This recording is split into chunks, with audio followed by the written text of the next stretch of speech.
ଗାଈ ଲାଞ୍ଚର ବାଳ ଆପଣଙ୍କୁ କରିଦେବ କୋଟିପତି। ଯାହା ଭାବି ନଥିବେ, ସ୍ୱପ୍ନରେ ଆପଣ ଯାହା ଦେଖିଥିବେ ତାହା ହକିକତରେ ଆପଣଙ୍କ ଜୀବନ ଘଟିବାକୁ ଲାଗିବ। ଅଚାନକ ଆପଣଙ୍କ ଘରେ ଧନ ସମ୍ପତ୍ତି ଉତ୍ପନ୍ନ ହେବ। ଏକ ରାଜାଙ୍କ ପରି ଜୀବନ ବିତିପାରିବ। ଯାହା ଚାହୁଁଥିବେ ତାହା ପ୍ରାପ୍ତ ହେବ। ଯଦି ଆପଣଙ୍କୁ ଆବଶ୍ୟକତା ରହିଛି ଯେକୌଣସି କ୍ଷେତ୍ରର ଜମି କିମ୍ବା ଜାଗା, ନହେଲେ ଘର କିମ୍ବା ଧନ ସମ୍ପତ୍ତି, ଯାହା ବି କିଛି ଆବଶ୍ୟକତା ରହିଛି, ତାହେଲେ ମନେ ରଖନ୍ତୁ, ଗାଈର ଲାଞ୍ଜରେ ଥିବା ଏହି ଚମତ୍କାର ବାଳ, ଆପଣ ଯଦି ଏହି ଗୋଟିଏ ଉପାୟ କରନ୍ତି, ତାହେଲେ ଆପଣଙ୍କର ଜୀବନ ସମ୍ପୂର୍ଣ୍ଣ ଭାବରେ ବଦଳିଯିବ। ଯଦି ଧନ ସମ୍ପତ୍ତି ନାହିଁ, ତାହେଲେ ଆପଣଙ୍କ ଘରେ ମା ଲକ୍ଷ୍ମୀ, କୁବେର ଭଗବାନ ଆପଣଙ୍କ ଘରକୁ ପ୍ରବେଶ କରିବେ। ଆପଣଙ୍କର ସର୍ବସ୍ୱ ଦୁଃଖ କଷ୍ଟ ଦୂର ହୋଇଯିବ। ମା ଲକ୍ଷ୍ମୀଙ୍କର ଆଶୀର୍ବାଦରୁ ଆପଣଙ୍କ ଘରେ ଧନ ସମ୍ପତ୍ତି ଉତ୍ପନ୍ନ ହେବ। ମନେ ରଖନ୍ତୁ, ଗୋମାତା ଲାଞ୍ଜରେ ଥିବା ସେହି ବାଳ ଏକ ଚମତ୍କାର ତୁଲ୍ୟ। ଏହି ଚମତ୍କାର ଆପଣଙ୍କର ଜୀବନକୁ ସମ୍ପୂର୍ଣ୍ଣ ଭାବରେ ବଦଳାଇ ଦେବ। ଯଦି ଭାଗ୍ୟରେ ଉଲ୍ଲେଖିତ ରହିଛି ଜୀବନରେ କେବେ ବି ଧନବାନ ହୋଇପାରିବ ନାହିଁ, କିନ୍ତୁ ଏହି ଚମତ୍କାର ଆପଣଙ୍କର ଜୀବନକୁ ଏହି କ୍ଷଣି ହିଁ ବଦଳାଇ ଦେବ। ଆପଣଙ୍କର ଭାଗ୍ୟକୁ ମଧ୍ୟ ପରିବର୍ତ୍ତନ କରି ଏକ ଧନବାନ ବ୍ୟକ୍ତି କରିଦେବ। ସେଥିପାଇଁ ଏହି ମହା ଉପାୟକୁ ନିହାତି ଭାବରେ ନିଜ କର୍ଣ୍ଣରେ କିଛି କ୍ଷଣ ଶ୍ରବଣ କରନ୍ତୁ। ଗୋମାତା ପାଖରେ ରହିଛି ଅଧିକରୁ ଅତ୍ୟଧିକ ଚମତ୍କାର ଲାଞ୍ଜରେ ରହିଥିବା ବାଳ। ଏକଥା ମୁନି ଋଷି ଅର୍ଥାତ୍ ମହର୍ଷିମାନେ ମଧ୍ୟ କହିଛନ୍ତି। ଗୋମାତାଙ୍କର ଲାଞ୍ଜରେ ଥିବା ସେହିପରି ବାଳ ମନୁଷ୍ୟଙ୍କର ଜୀବନକୁ ପରିବର୍ତ୍ତନ କରିଦେବ। ଏକ ଭିକ୍ଷୁକରୁ ବନାଇଦେବ ଏକ ବହୁତ ବଡ଼ ବିଶାଳ ରାଜାଙ୍କର ଜୀବନ। ସେଥିପାଇଁ ଆପଣମାନେ ଏହି ଉପାୟକୁ ନିହାତି ଭାବରେ କରନ୍ତୁ। ସେ ପୁଣି ଶ୍ରଦ୍ଧାର ସହିତ ଆଉ ଭକ୍ତିର ସହିତ। ଚାଲନ୍ତୁ, ପ୍ରକୃତ ସତ୍ୟ ବଚନ ଆମେ କେବଳ ଶାସ୍ତ୍ରରୁ ଜାଣିପାରିବା। ଗୋମାତାଙ୍କର କାହାଣୀ, ବିତି ଯାଇଥିବା ତଥ୍ୟ ଯଦି ଆପଣ ଶ୍ରବଣ କରୁଛନ୍ତି, ଗୋମାତା ଆପଣଙ୍କୁ ଭଲ ସମୟ ଆସିବା ପୂର୍ବରୁ ଯଦି ଆପଣଙ୍କୁ ସଂକେତ ଦେଖାଇଥାନ୍ତି। 3 ନମ୍ବର ହେଉଛି, ଆପଣଙ୍କ ଘରେ ଯଦି ଗୋମାତା ବା ଗାଈ ଆପଣ ପୋଷି ପାରୁନାହାନ୍ତି, ନହେଲେ ଆପଣ ରଖିନାହାନ୍ତି, ଯେକୌଣସି ବ୍ୟକ୍ତି ରଖିଥାନ୍ତୁ ନା କାହିଁକି, ଆପଣ ଯଦି ଏହି ଉପାୟକୁ ନିଜ ଘରେ କରନ୍ତି, ତାହେଲେ ଚମତ୍କାର ଆପଣଙ୍କୁ ହିଁ ପ୍ରାପ୍ତ ହେବ। ଶରୀରର ବଡ଼ରୁ ବଡ଼ ରୋଗକୁ ଦୂର କରିବାକୁ ଚାହୁଁଥିଲେ ଏହି ଭିଡ଼ିଓକୁ ନିହାତି ଭାବରେ ଦେଖନ୍ତୁ। ଚାଲନ୍ତୁ, ପ୍ରକୃତ ସତ୍ୟତା ଜାଣିପାରିବା। ଜୟ ଜଗନ୍ନାଥ, ରାଧେ ଶ୍ରୀକୃଷ୍ଣ। ଗୋମାତା ହେଉଛନ୍ତି ଆମର ମାତା। ଯେପରି ଆମ ଘରେ ରହିଛନ୍ତି ପିତା ଆଉ ମାତା, ଠିକ୍ ସେପରି ଗୋମାତା ହେଉଛନ୍ତି ଆମର ମାତା।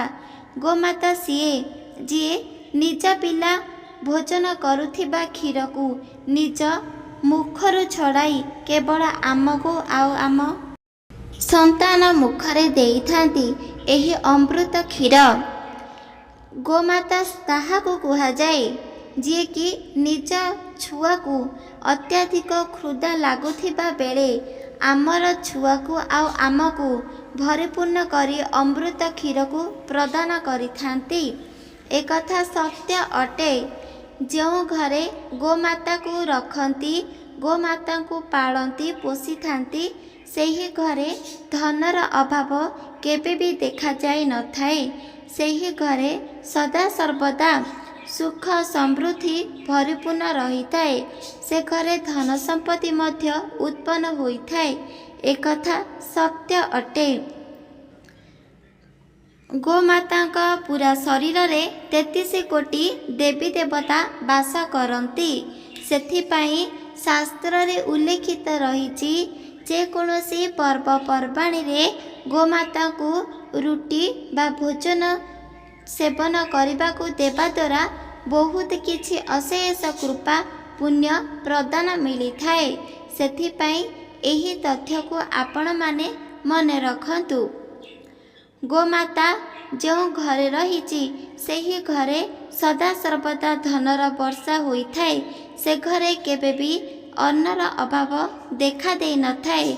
से घरे रहिथिबा कारणरू बड़रू बड़ रोग क्षणक मात्रारे संपूर्ण भावरे दूर जाई थाए। सेथिपाई आपण माने मध्य एही तथ्य को मने रखिबा उचित अटे। गोमातांकर कहानी जेकोसी व्यक्ति जदि श्रवण करिब ता आखिरु निहाती भावरे लुह झरी पड़िब। काहीकिना आम साथी रे संपूर्ण भावरे बड़ हेउथिबा एही गोमाता आमे छोट बड़ू देखि देखि आसीचु, किंतु आघ आउ एबर फरक होई सारिलाणी। घरे घरे प्रत्येक घरे जेपरी धान चाउल निहाती भावरे रही थाए, सेही घरे गोमाता मध्य रही थांती। काहीकिना गोमाता साथीरे विभिन्न काम मध्य निज हस्तरे करि थांती। सेथिपाई एकथा सत्य अटे। गोमाता को जेकोसी व्यक्ति जदि पूजा आराधना करिब ताहाले गोमाता निहाती भावरे जानी थांती जे कि तांको आराधना आ पूजा करुछंती बोली। सेथिपाई आपण माने जानी रख। शास्त्र कहे जेकोसी व्यक्ति जदि मंदिर को बा देवालय को गमन करि पारुनाहांती, जदि गोमाता को सेवा करती, गोमाता को किछि आहार दियंती, ताहाले बिना पूजारे मध्य सेही भक्ति को आशीर्वाद प्रदान होई पारिब। भक्तर प्रत्येक कषण दुख को दूर करिथांती। सेथिपाई एही उपाय निहाती भावरे जानी रखंतु। गोमाता आपणक घरे थिले कोनोसी नकारात्मक शक्ति देखा दे न थाए, एकथा सत्य अटे। गोमातांकर आशीर्वाद अत्यंतिक शीघ्र आपण को प्राप्त होई थाए, किंतु भगवानक ठारू तेजरे आशीर्वाद प्राप्त होई थाए बोली शास्त्र रे उल्लेखित अछि।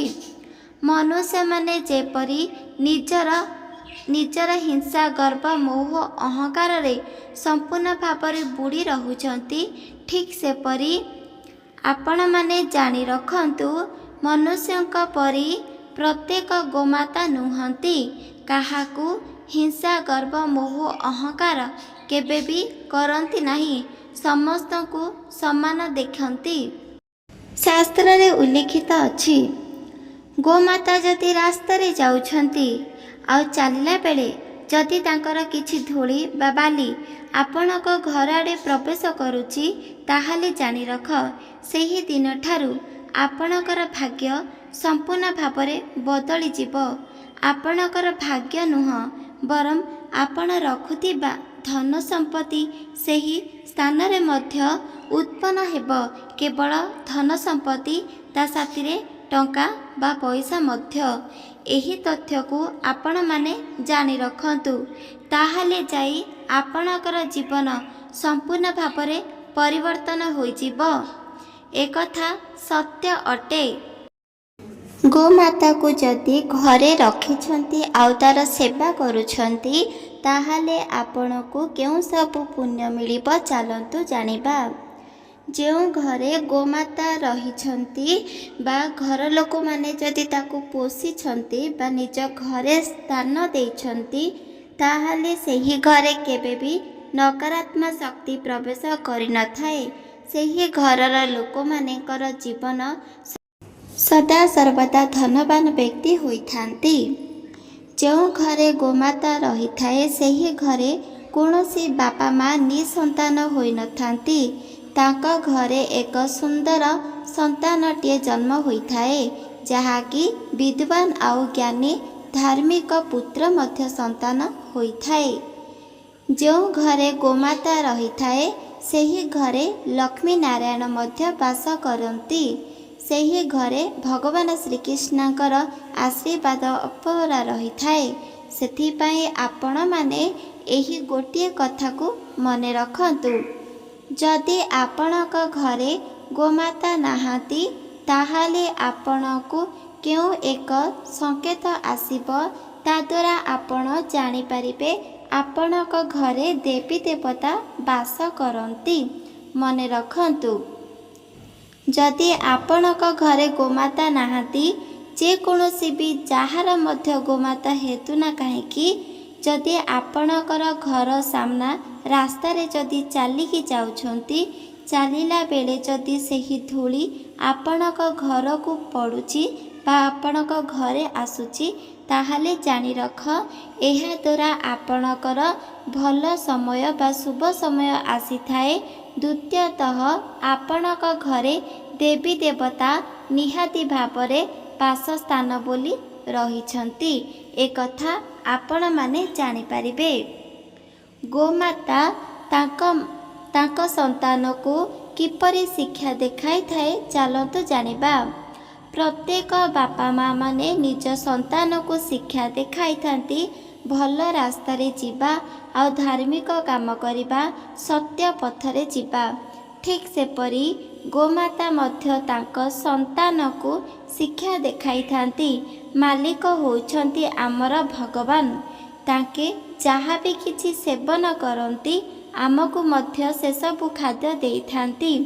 ମାଲିକକୁ ସଦାସର୍ବଦା ନିଜର ଭଗବାନ ବୋଲି ମାନିବା, ତାଙ୍କର ବଚନକୁ ପାଳନ କରିବା। ମାଲିକ ଯଦି କୌଣସି କ୍ଷେତ୍ରରେ କ୍ରୋଧିତ ହୋଇ ଯଦି ଆମ ଉପରେ ହାତ ଉଠାନ୍ତି ତାହେଲେ ମଧ୍ୟ ଆମେ କେବେ ବି କ୍ରୋଧିତ ହେବା ନାହିଁ। ଆଉ ଆମେ ଯଦି କିଛି ଭୁଲ କରୁଛନ୍ତି ସେହି ଭୁଲକୁ କେବେ ବି କରିବା ନାହିଁ। ନିଜ ସନ୍ତାନକୁ ଶିଖାଇଥାନ୍ତି ସର୍ବପ୍ରଥମେ ମାଲିକ ଆଉ ତାଙ୍କ ସନ୍ତାନ, ତାପରେ ତୁ ମୋର ସନ୍ତାନ। କାହିଁକି ନା ଯେତେବେଳେ ମୋ ଠାରୁ କ୍ଷୀର ସମ୍ପୂର୍ଣ୍ଣ ଭାବରେ କାଢ଼ି ନେବେ ଆଉ ତାଙ୍କ ସନ୍ତାନ ପିଇବେ, ମାଲିକ ପିଇବେ, ଆଉ ଯାହା କ୍ଷୀର ବଞ୍ଚିଲା ତୁ ନିଜେ ଆସି ପାନ କରିବୁ। ଆଉ ଏହି ତଥ୍ୟ ନେଇ କେବେ ବି କ୍ରୋଧିତ ହେବୁ ନାହିଁ କି ମାଲିକ ଉପରେ ମଧ୍ୟ କ୍ରୋଧ ଦେଖାଇବୁ ନାହିଁ। ମାଲିକକୁ କେବେ ବି ଘୃଣା କରିବୁ ନାହିଁ। ମାଲିକ ଉପରେ କେବେ ବି ଅଭିଶାପ ଦେବୁ ନାହିଁ। ଶାସ୍ତ୍ରରେ ଉଲ୍ଲେଖିତ ରହିଛି, ଯେକୌଣସି ବ୍ୟକ୍ତି ଯଦି ନିଜ ଘରେ ଗାଈ ବା ଗୋମାତାକୁ ରଖୁଛନ୍ତି, ଯଦି ସେହି ଗୋମାତାକୁ କଷ୍ଟ ଦେଉଛନ୍ତି, ଯେକୌଣସି ପଶୁ ହେଉଥାଉ ନା କାହିଁକି, ଯଦି ଘରେ ରଖି ପାଳନ କରୁଛନ୍ତି, ସେହି ପଶୁକୁ ସମ୍ପୂର୍ଣ୍ଣ ଭାବରେ ଭୋଜନ ଦେଉନାହାନ୍ତି, କୌଣସି ତଥ୍ୟରେ କଷ୍ଟ ଦେଖାଉଛନ୍ତି, ସେହି ପଶୁ ଯଦି ଅଭିଶାପ ଦିଅନ୍ତି, ସେହି ଅଭିଶାପ ତତ୍କ୍ଷଣି ମାଲିକ ଉପରେ ପଡ଼ିଥାଏ। ସେଥିପାଇଁ କେବେ ବି ମାଲିକ ଉପରେ ଅଭିଶାପ ଦେବୁ ନାହିଁ। ଏହି କଥା ଶିଖାଇଲା ପରେ ଏହି ତଥ୍ୟ ମଧ୍ୟ ଶିଖାଇଥାଏ ପ୍ରତ୍ୟେକ ଗୋମାତା ତାଙ୍କ ସନ୍ତାନକୁ, ଯେହେତୁ ଆମେ ହେଉଛନ୍ତି ପ୍ରତ୍ୟେକର ଦାସୀ। ମନୁଷ୍ୟମାନଙ୍କର ଆମେ ପ୍ରତ୍ୟେକ କାର୍ଯ୍ୟ ବା କାମ କରିବା। ଯଦି ଆମକୁ ଏ ମାଲିକ କିଛି ଦିନ, କିଛି ସମୟ ବା କିଛି ମାସ ବର୍ଷ ରଖୁଛନ୍ତି, ତାହେଲେ ଆମେ ୟାକୁ ମାଲିକ ଭାବିବା ଆଉ ତାର ପ୍ରତ୍ୟେକ ବଚନକୁ ପାଳନ କରିବା। ଯଦି ଏ ମାଲିକ ଅନ୍ୟ କାହାକୁ ବିକ୍ରି କରିଦେଉଛନ୍ତି, ତା ମଧ୍ୟ ଆମେ ଅନ୍ୟ ଏକ ଘରକୁ ଗୃହରେ ଯାଇ ରହିବା ଆଉ ତାକୁ ମଧ୍ୟ ମାଲିକ ଭାବି ସମ୍ମାନ ଦେବା। ଆଉ ଦୁଇଟି ମାଲିକକୁ ଦେଖି କ୍ରୋଧିତ କେବେ ବି ହେବୁ ନାହିଁ।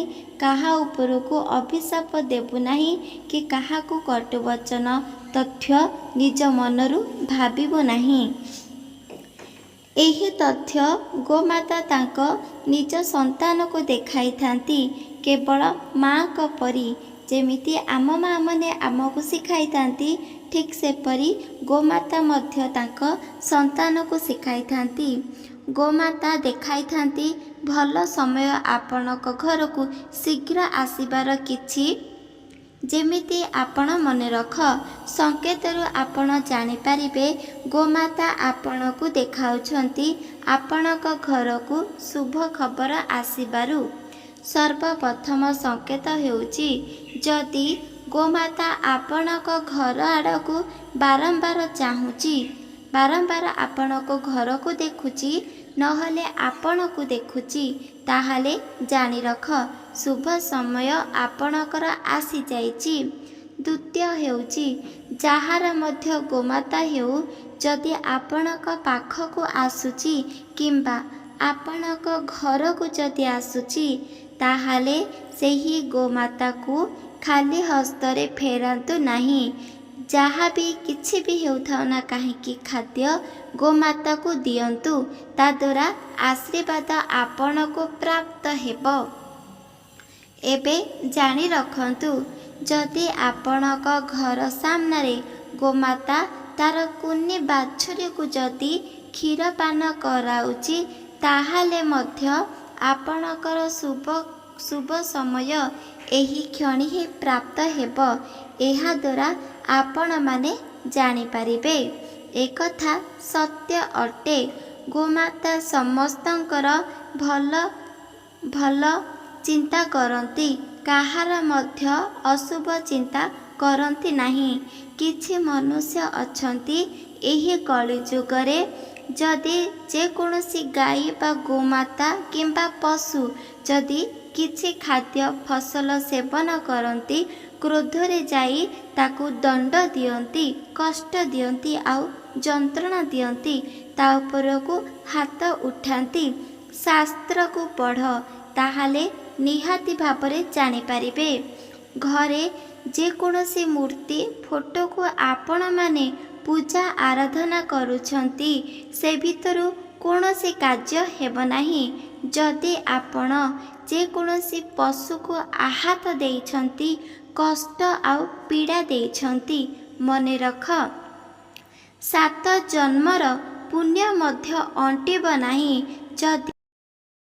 ଯଦି ଆପଣମାନେ ପଶୁକୁ କଷ୍ଟ ଦେଇଛନ୍ତି, ଆଘାତ ପହଞ୍ଚାଇଛନ୍ତି, ମନେ ରଖ, ଯେକୌଣସି ବ୍ୟକ୍ତି ଯଦି ଗୋମାତା ହେଉ ବା ଏହି ପୃଥିବୀରେ ଜନ୍ମ ହୋଇଥିବା ପ୍ରତ୍ୟେକ ପଶୁ ପକ୍ଷୀକି ହେଉ ସ୍ନେହ ଶ୍ରଦ୍ଧା ଭଲ ପାଇବା ଦିଅନ୍ତି, ଭୋଜନ ଆହାର ଦାନା ଦିଅନ୍ତି, ତାହେଲେ ସେହି ବ୍ୟକ୍ତି ବିନା ପୂଜା ବିନା ଉପବାସ ବ୍ରତରେ ମଧ୍ୟ, ବିନା ମୂର୍ତ୍ତି ବା ଫଟୋକୁ ପୂଜାରେ ମଧ୍ୟ ଭଗବାନଙ୍କର ଅଶେଷ କୃପା ଆଶୀର୍ବାଦ ପ୍ରାପ୍ତ ହେବ।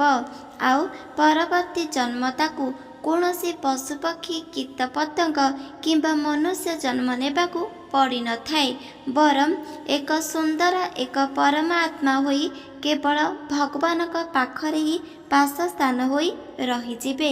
ମନେ ରଖନ୍ତୁ, ଆମେ ଯେଉଁ 84 ଲକ୍ଷ ଜନ୍ମ ନେଉଛନ୍ତି, ମନେ ରଖ, ଶାସ୍ତ୍ରରେ ଉଲ୍ଲେଖିତ ରହିଛି, ଯେକୌଣସି ମନୁଷ୍ୟ ପାପ କର୍ମ କରି ଯଦି ମୃତ୍ୟୁବରଣ କରନ୍ତି, ସେହି ଆତ୍ମା 84 ଲକ୍ଷ ଜନ୍ମ ନେବାକୁ ପଡ଼ିଥାଏ। ଏହି ପୃଥିବୀ ପୃଷ୍ଠରେ ବିଭିନ୍ନ ପ୍ରକାର ପଶୁ ପକ୍ଷୀ କୀଟ ପତଙ୍ଗ, ବିଭିନ୍ନ ପ୍ରକାର ବୃକ୍ଷ ଗଛଲତା, ବିଭିନ୍ନ ପ୍ରକାର ଜଳସ୍ଥଳ ପାଣି ବା ଜଳସ୍ଥଳ ପ୍ରାଣୀ, ଯେମିତି ଆପଣ ଜାଣିଥିବେ ମାଛ କଙ୍କଡ଼ା ଇତ୍ୟାଦି। ତାପରେ ଯାଇ ଆମକୁ ଏକ ବିଭିନ୍ନ ପଶୁ ପରେ ଏକ ଗାଈର ଜନ୍ମ ମିଳିଥାଏ। ଗାଈ ଜନ୍ମ ଉତ୍ତାରୁ ମନୁଷ୍ୟ ଜନ୍ମ ପ୍ରାପ୍ତ ହୋଇଥାଏ। ଯେକୌଣସି ବ୍ୟକ୍ତି ଯଦି, କେବଳ ଗରୁଡ଼ ପୁରାଣରେ ଉଲ୍ଲେଖିତ ରହିଛି, ଯେକୌଣସି ପ୍ରାଣୀ ଯଦି ଗୋମାତା ହୋଇ ଜନ୍ମଗ୍ରହଣ କରିଛନ୍ତି ଏହି ପୃଥିବୀରେ, ତାର ପରବର୍ତ୍ତୀ ଜନ୍ମ କେବଳ ମନୁଷ୍ୟ ଜନ୍ମ ଲାଭ ହେବ।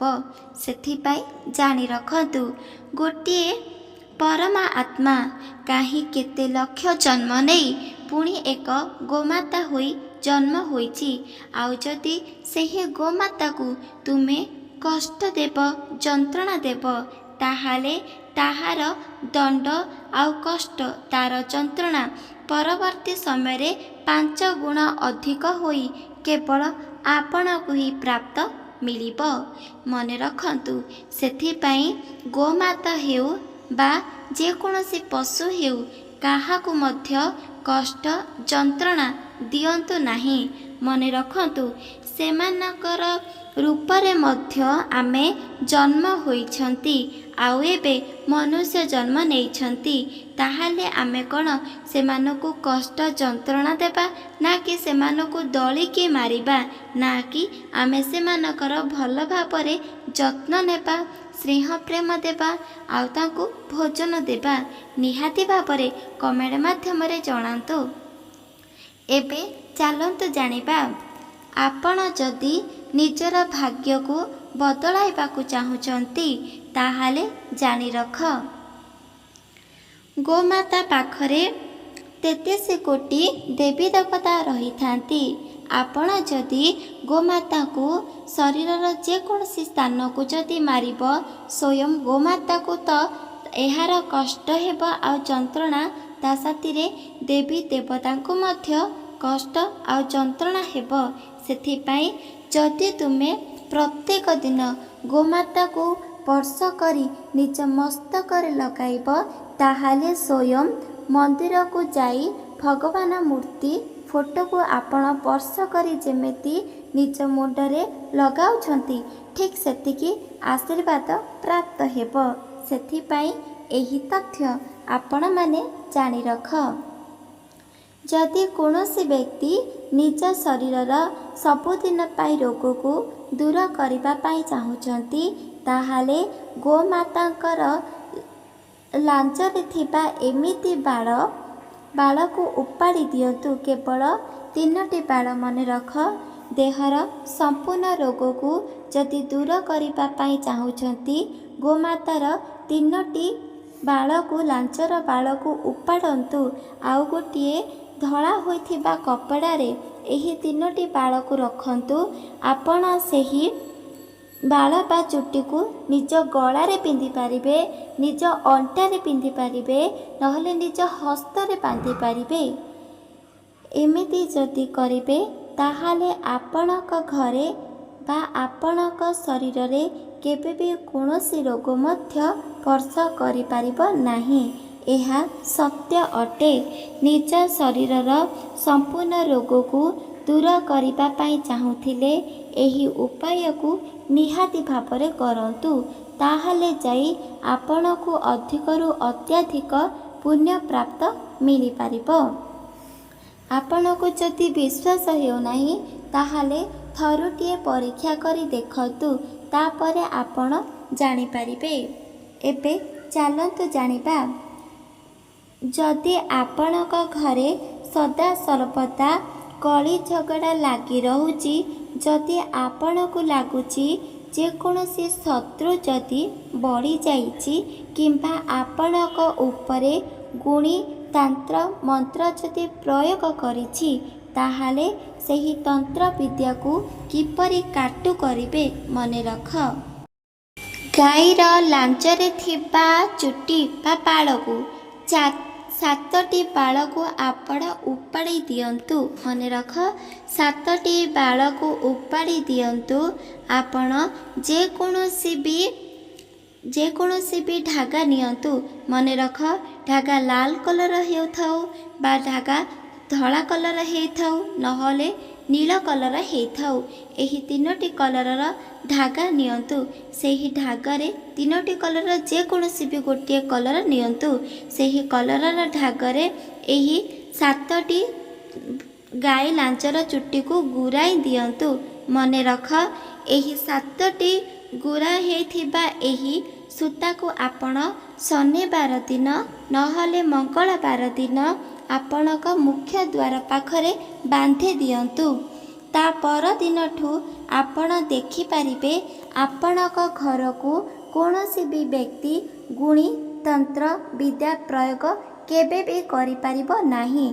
आउ जदि किछि करि थाए ताहाले परवर्ती केवल ताकू ही प्राप्त हेबो कि आपण को केबे भी गुणी तंत्र विद्या प्रयोग करि पारिबो नाही कि वर्ष मध्य होई पारिबो नाही।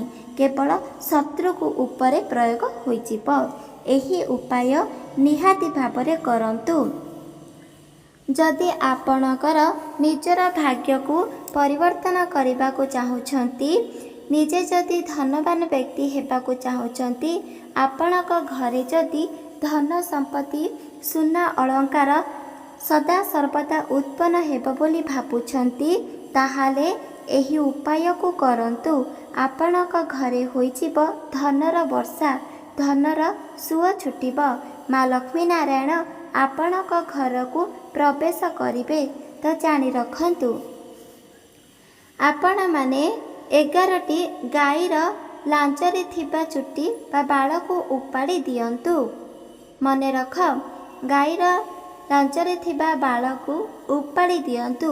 ଯେକୌଣସି ବି ଲାଲି କପଡ଼ାଟି ନିଅନ୍ତୁ, ଲାଲି କପଡ଼ା ଭିତରେ ଏହି ଗାଈର ଏହି ଚୁଟି ବା ବାଳକୁ ସେହି ଲାଲି କପଡ଼ାରେ ରଖନ୍ତୁ।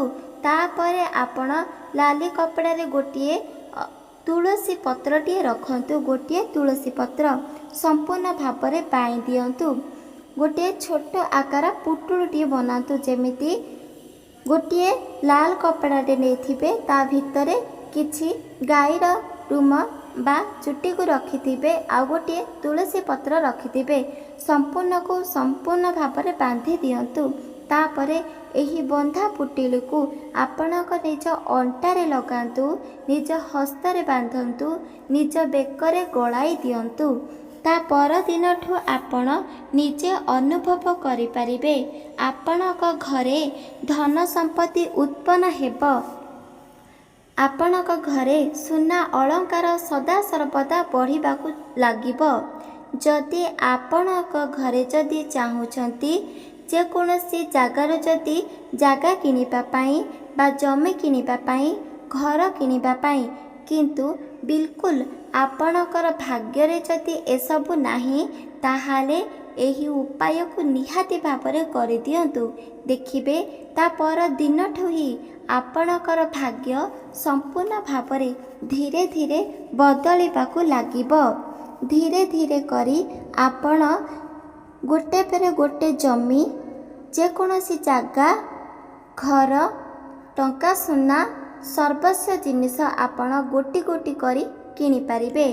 ଆପଣଙ୍କ ଶତ୍ରୁ ମଧ୍ୟ ଆପଣଙ୍କୁ ଦେଖିଲେ ଆଶ୍ଚର୍ଯ୍ୟ ନିହାତି ଭାବରେ ହୋଇଯିବ।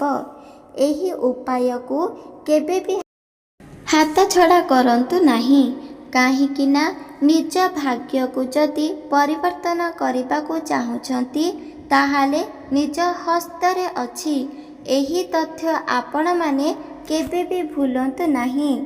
ମନେ ରଖନ୍ତୁ, ନିଜର ଭାଗ୍ୟ ଯଦି ପରିବର୍ତ୍ତନ କରିବାକୁ ଚାହୁଁଛନ୍ତି, ଘର ଦ୍ୱାର, ଧନ ସମ୍ପତ୍ତି, ଜାଗା ଜମି ଯଦି ବଢ଼ିବାକୁ ଚାହୁଁଛନ୍ତି, ଏହି ଗୋଟିଏ ଉପାୟ ନିହାତି ଭାବରେ କରନ୍ତୁ। ଆପଣଙ୍କର ଜୀବନ ସମ୍ପୂର୍ଣ୍ଣ ଭାବରେ ବଦଳିଯିବ। ଆପଣ ଯାହା ଚାହିଁବେ ତାହା ପ୍ରାପ୍ତ ହେବ। ଜୀବନ ସମ୍ପୂର୍ଣ୍ଣ ଭାବରେ ପରିବର୍ତ୍ତନ ହେବ। ଆପଣଙ୍କ ଘରକୁ ଧନ ସମ୍ପତ୍ତିର ସୁଅ ମଧ୍ୟ ଛୁଟି ପାରିବ। କିନ୍ତୁ ମନେ ରଖ, ଏହି ଉପାୟ ବିଷୟରେ କାହାକୁ ମଧ୍ୟ କିଛି ଗୁପ୍ତ ତଥ୍ୟ କହିବେ ନାହିଁ। ଯାହା ବି କିଛି କାର୍ଯ୍ୟ କରିବେ, ତାହା ସଦା ସର୍ବଦା ଗୁପ୍ତ ରଖିବେ। ଏହି ଗୁପ୍ତ କଥା କାହାକୁ ମଧ୍ୟ କିଛି କହିବେ ନାହିଁ। ଏହି ଉପାୟ ଯଦି ଆପଣ କରୁଛନ୍ତି, ତାହେଲେ ଜୀବନ ତ ନିହାତି ଭାବରେ ଆପଣଙ୍କର ବଦଳି ପାରିବ। ଶାସ୍ତ୍ର ତ ଏହି ତଥ୍ୟ ଉଲ୍ଲେଖିତ ରହିଛି। ଗାଈର ରୁମ, ଗାଈର ଲାଞ୍ଜରେ ଥିବା ଚୁଟି ଏକ ଚମତ୍କାର ତଥ୍ୟ। ଯେକୌଣସି ବ୍ୟକ୍ତି ଯଦି ଏହି ଉପାୟକୁ କରନ୍ତି, ତାଙ୍କର ଜୀବନ ସମ୍ପୂର୍ଣ୍ଣ ଭାବରେ ପରିବର୍ତ୍ତନ ହୋଇଥାଏ।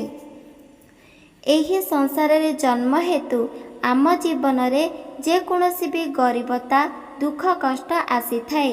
ଆମେ ଯଦି କିଛି ଜମି, ଘର ଦ୍ୱାର କିଣିବାକୁ ହେଲେ ତାହା ଆମ ଭାଗ୍ୟକୁ ଦେଖିଥାଉ। ଆମ ଭାଗ୍ୟରେ ପ୍ରକୃତରେ ଅଛି କି ନାହିଁ। ଆଉ ଯଦି କିଛି ରୋଗ ଆପଣ ଦେଖିଥିବେ ଆଜିକାଲି ତ ରୋଗ ଘାସ ନିହାତି ଭାବରେ କରୁଛି, କିନ୍ତୁ ଏହି ଉପାୟ ଯଦି କରନ୍ତି ତାହେଲେ କୌଣସି ରୋଗ ମଧ୍ୟ ସ୍ପର୍ଶ କରିପାରିବ ନାହିଁ। ଦ୍ୱିତୀୟରେ ହେଉଛି ଆପଣ ଅତି ସରଳରେ ଏହି ସୁନ୍ଦର ଜିନିଷ ଆପଣ କିଣିପାରିବେ, ଯେମିତି ଘରଦ୍ୱାର କିମ୍ବା ଜମି ଜାଗା ସର୍ବସ୍ୱ ଜିନିଷ ଆପଣ କିଣିପାରିବେ। ଏହି ଉପାୟ ନିହାତି ଭାବରେ କରନ୍ତୁ। ମନେ ରଖନ୍ତୁ, ଗୁପ୍ତରେ ନିହାତି ଭାବରେ କରିବେ, ତାହେଲେ ଯାଇ ପୁଣ୍ୟ ଆପଣଙ୍କୁ ପ୍ରାପ୍ତ ହେବ। ଆପଣଙ୍କର ଜୀବନ ସମ୍ପୂର୍ଣ୍ଣ ଭାବରେ ବଦଳାଇବାକୁ ଚାହୁଁଥିଲେ ଏହି ଉପାୟକୁ ନିହାତି ଭାବରେ କରନ୍ତୁ। ଆପଣଙ୍କୁ ଏହି ଗୋମାତାର ବିଶେଷ କରି ଏହି ସୁନ୍ଦର ଚମତ୍କାର ତଥ୍ୟ କିପରି ଲାଗିଲା କମେଣ୍ଟ ମାଧ୍ୟମରେ ନିହାତି ଭାବରେ ଜଣାଇପାରିବେ।